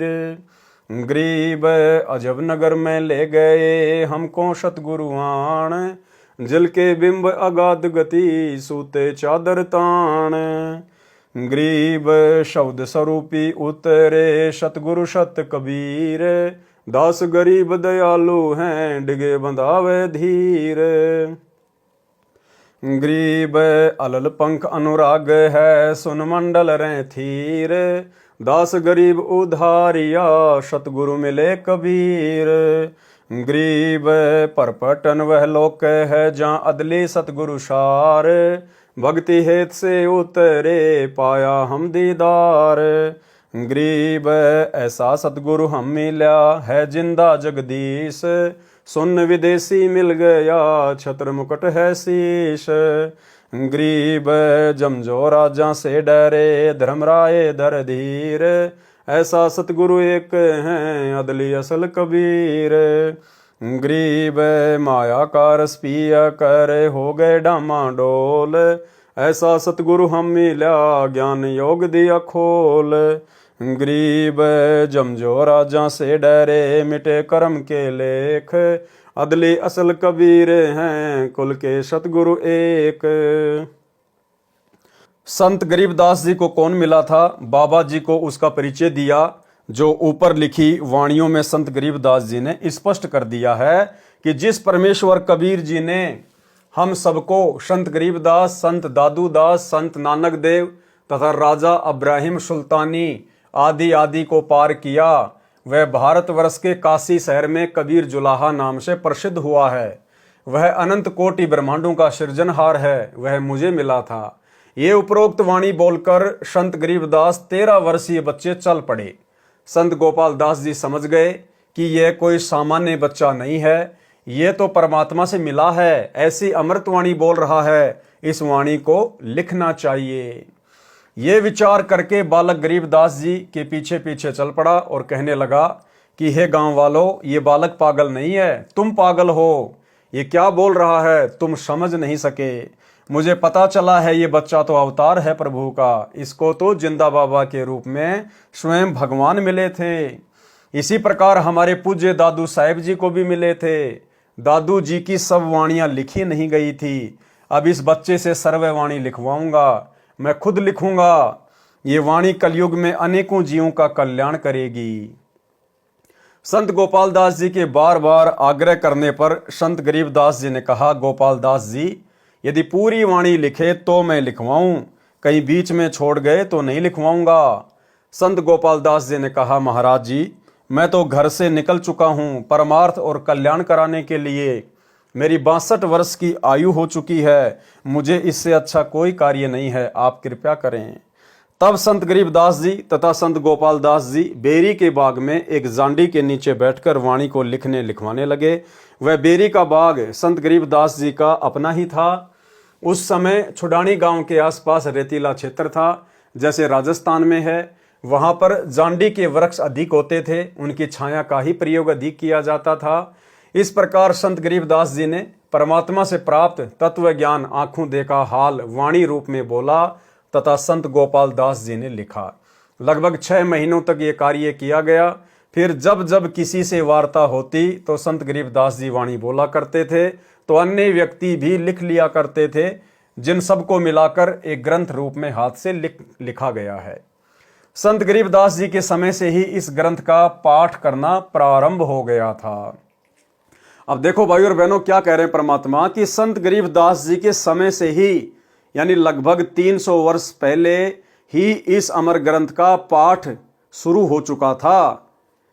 लेकिन आज तक कोई भी संत, साधु, महात्मा, भगत, चाहे वो गरीबदास पंथ से संबंधित हों, आज तक इस सदग्रंथ साहिब का खुलासा नहीं कर पाया, इन वाणियों का अनुवाद नहीं कर पाया। केवल पाठ ही करते रहे, वाणियां ही बोलते रहे, लेकिन अनुवाद आज तक कोई नहीं कर पाया, क्योंकि अनुवाद तो स्वयं लिखने वाले ने ही करना था। अनुवाद तो स्वयं पूर्ण ब्रह्म परमेश्वर कबीर देव ने ही करना था। तो लिखने वाला भी गरीबदास जी के रूप में स्वयं कबीर परमात्मा ही था। और वर्तमान में जो इस अमर ग्रंथ का सरलार्थ सन 1994 से कर रहे हैं, जिसमें पूरे विश्व की सभी भाषाओं का समावेश है, इस अमर ग्रंथ को अमर पुरुष ही खोल कर बता सकता है। तो वे अमर पुरुष आज स्वयं धरती पर 8 सितंबर 1951 से सतगुरु रामपाल जी के रूप में प्रकट हैं, और जिन्होंने अपनी वाणी के अनुसार कि जब आवे 5500 पांचा तब ये वचन मेरा होगा साचा, 5000 और 500 जब कलयुग बीत जाए, महापुरुष फरमान तब जग तारन को आए। सन 1994 में सतगुरु रामपाल जी परमेश्वर जी ने अपने यथार्थ 13वें कबीर पंथ की शुरुआत की, और परमेश्वर जी ने शुरुआती समय में सन 2000 तक केवल आदरणीय गरीबदास जी महाराज जी के सदग्रंथ साहिब का ही खुलासा किया है। जब आप जिंद सत्संग 1997 में, रोहतक सत्संग, काठमंडी सत्संग जब आप ये सुनेंगे तो आपको पता चलेगा कि सन 1994 से लेकर सन 2000 तक सतगुरु रामपाल जी परमेश्वर जी ने आदरणीय गरीबदास जी महाराज जी के सदग्रंथ को आधार बनाकर ही सत्संग किए थे। संत गरीबदास जी के समय से ही इस ग्रंथ का पाठ करना प्रारंभ हो गया था। इसको कुछ वर्षों पूर्व टाइप करवाया गया था। इसके अतिरिक्त परमेश्वर कबीर जी ने जो सूक्ष्म वेद अपने मुख कमल से बोला था, उस अमृत सागर कबीर सागर से निकालकर कुछ अमृतवाणी ग्रंथ के अंत में लिखी हैं। इस पवित्र अमृतवाणी की पुस्तक को अमर ग्रंथ नाम दिया है। इस अमृतवाणी का अब सरलार्थ प्रारंभ किया जाता है। लेखक तथा सरलार्थकर्ता संत रामपाल दास, सतलोक आश्रम, टोहाना रोड, बरवाला, जिला हिसार, हरियाणा। तो भाई और बहनों, पवित्र ग्रंथ मुक्ति बोध के सरलार्थ पर आज केवल हम इतना ही लेंगे और कल रात्रि 8 बजे सभी भाई बहन एक बार फिर से दास के फेसबुक पेज पवन दास इस लाइव के ऊपर लाइव जुड़िए। इसके आगे के पार्ट में परमेश्वर ने क्या कुछ आप और हम सभी भगत भाई बहनों के लिए लिखा है उसको हम कल के वीडियो में जानेंगे, देखेंगे, समझेंगे। परमेश्वर हम सब पर इसी प्रकार से दया बना के रखें, हम सबको परमेश्वर समय दें। तो आज के वीडियो में केवल इतना ही। गुरुदेव हमें आज्ञा दें, इजाज़त दें, आशीर्वाद दें। बंदी छोड़ सतगुरु रामपाल जी भगवान की जय हो।